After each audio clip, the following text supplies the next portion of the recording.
The woman hauled the last of the salt pork up the incline, her broad back and thick arms straining against the weight. Below, in the collection of hard-scrabble cabins they called a settlement, eyes watched her. They always watched. They saw the great, slow mass of her moving against the grey sky and whispered. She was a landmark of their disapproval, a monument to foolishness. Her husband had been taken by a fever that burned through him in a week, and the bank had taken the farm a month after that. The good men of the town, led by the store owner Mr. Davies, had offered charity. A room in the back of the church, a place for her children in the orphanage until she could find a new husband to provide. They spoke of her size as if it were a second tragedy, a burden that made her both pitiable and unmarriageable. She had listened to their offers with a stillness that they mistook for shock. Then she had packed her wagon with what little the bank hadn't seized, hitched her sway-backed mule, and driven her 2 children, a boy and a girl, out of the settlement and toward the stony teeth of the mountains. They thought she was heading for the next county. They were wrong. She stopped where the trees grew thin and the rock began, at the mouth of a shadow she alone had found. Now, weeks later, her presence was a constant, quiet rebuke to their sensible lives. They watched her fell trees.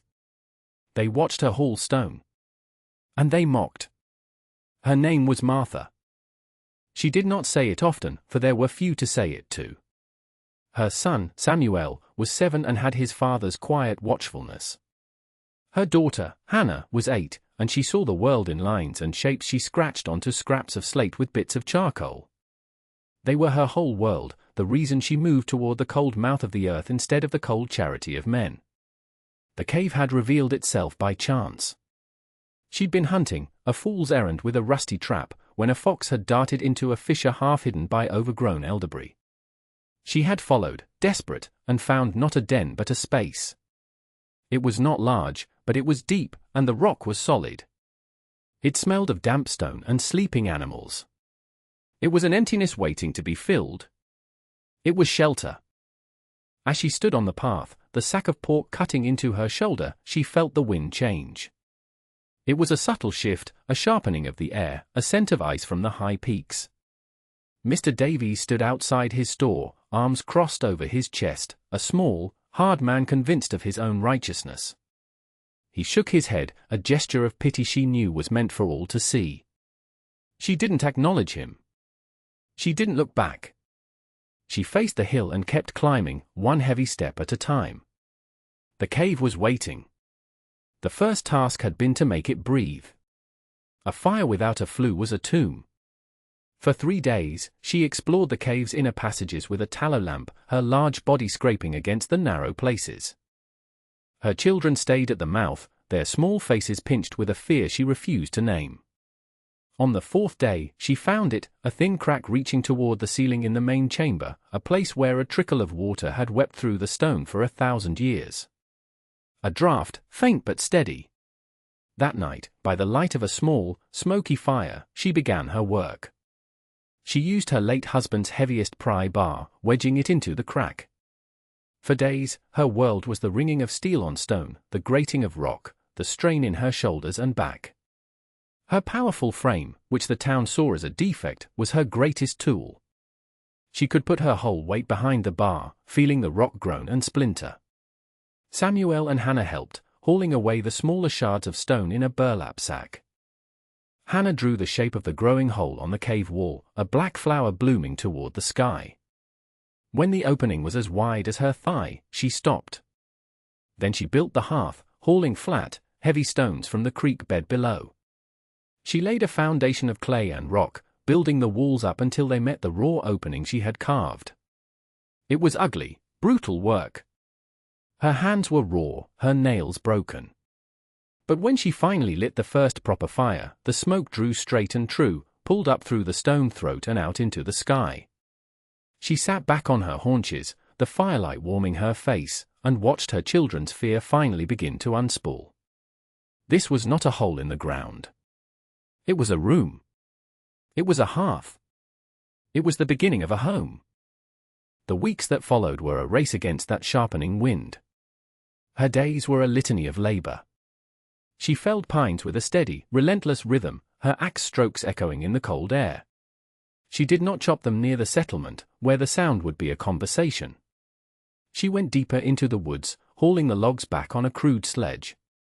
She stacked the wood against the inner wall of the cave, a great bulwark of fuel that grew until it was taller than she was. The townsfolk saw the growing plume of smoke from her chimney and shook their heads. No single woman needed that much wood for one winter. It was gluttony. It was madness. Near the mouth of the cave, where a slant of afternoon sun reached for a few hours each day, she had turned over the thin soil. It was a patch no bigger than a wagon bed. There she planted what she had: hardy potatoes, turnips, and winter greens she'd protected from the first frosts with canvas sheets. The children tended it, their small hands pulling the stubborn weeds. The cave's constant, cool temperature was a cellar. She hung strips of venison and salted pork from a rope strung across the back, where the air was driest. The scent of curing meat and wood smoke filled their small world. One afternoon, Mr. Davies rode his horse up the path. He did not dismount. He looked at the neatly stacked wood, the small garden, the solid, plank door she'd built. "The church has a cot for you, Martha," he said, his voice laced with the weary patience of a man dealing with a stubborn child. There's no shame in it. She was cleaning a rabbit, her hands bloody to the wrists. She looked up at him, her face calm. "We have a home," she said. Her voice was flat, a statement of fact that allowed no argument. He stared at her for a long moment, then turned his horse and rode away. That night, the first snowflakes fell. They were small and sparse, melting as they touched the ground, but they were a promise. A promise the sky intended to keep. The blizzard did not arrive. It descended. One moment the sky was a bruised grey, the next it was a churning wall of white. The wind came first, a low moan that grew into a physical force, pressing against the heavy plank door of the cave. Then the snow, so thick it erased the world. The trees vanished. The path vanished. The settlement below vanished. Inside, the world shrank to the circle of firelight.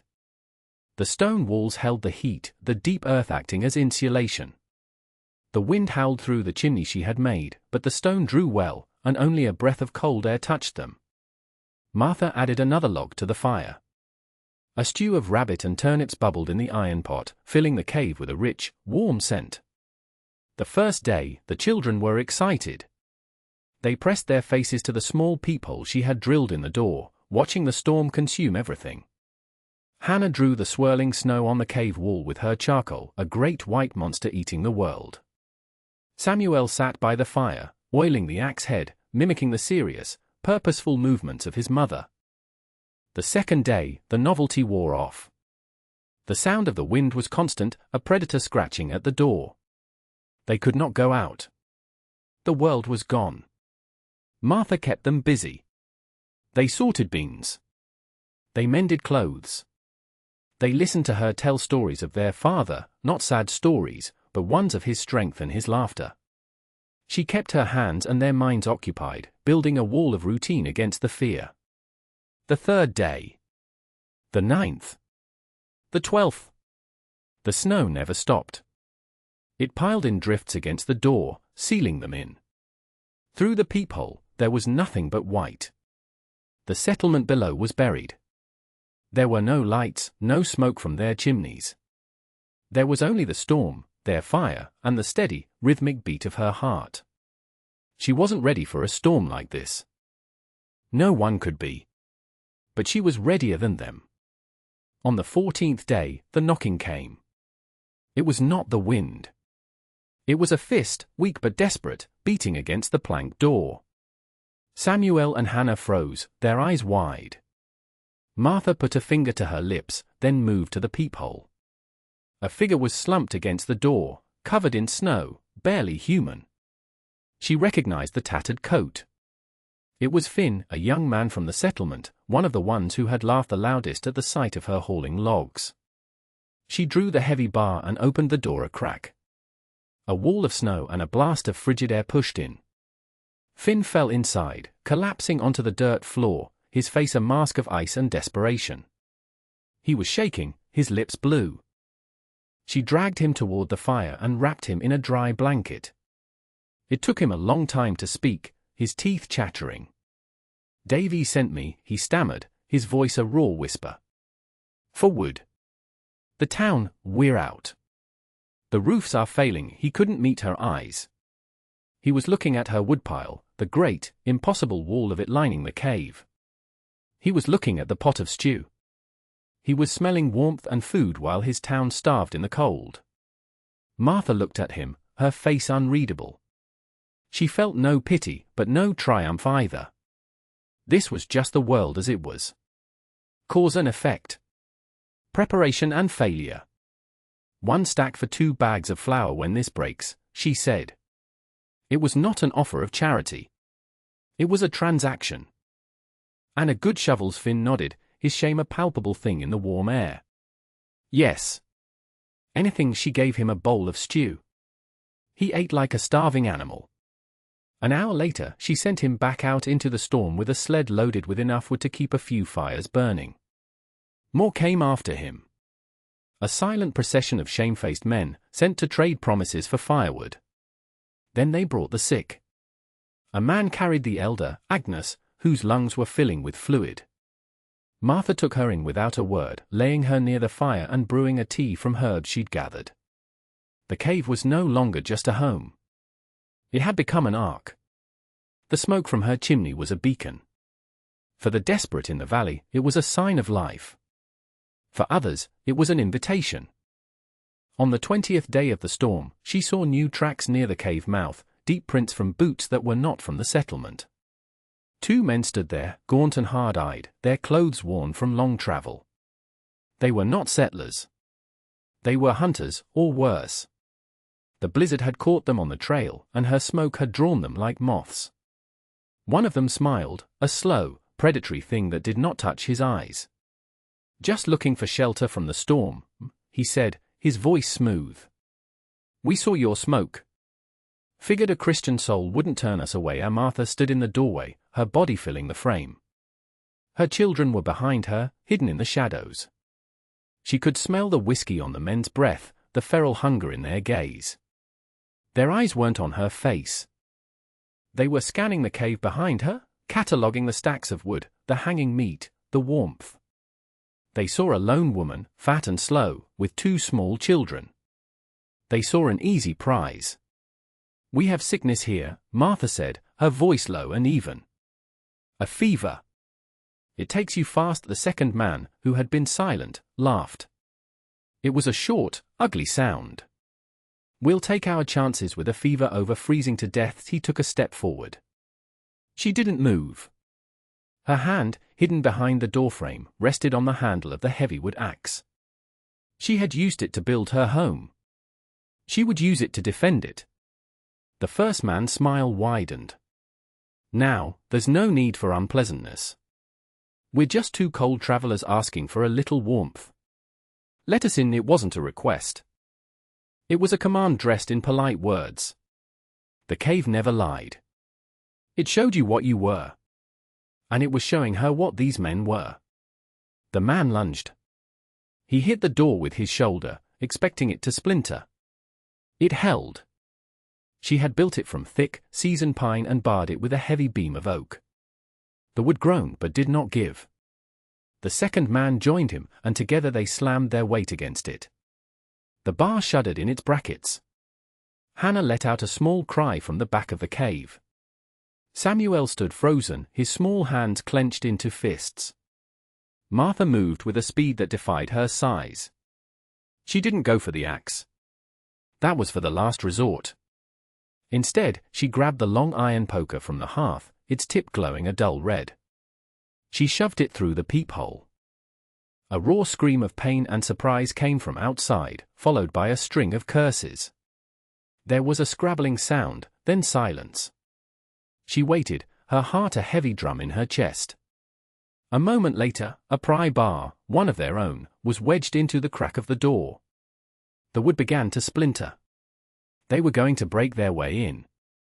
She turned from the door, grabbed the large iron pot of boiling water off its hook over the fire, and carried it, sloshing and steaming, to the entrance. She listened to the splintering wood, timing it. When the crack was wide enough, she poured. A high, thin shriek cut through the howl of the wind. It was a sound of agony beyond words. The prying stopped. She heard them stumbling away, one of them screaming, the other cursing her. Just then, lanterns appeared through the swirling snow. It was Finn and 3 other men from the settlement, armed with shovels and pitchforks. They had seen the strangers from their windows and had come, not out of bravery, but out of a dawning realization that her fortress was also theirs. They were too late to help, but their arrival was enough.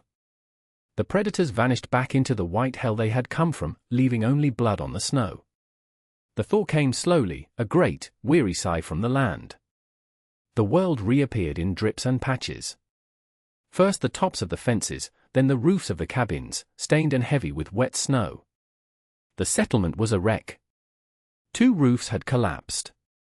Several people had died from cold and sickness.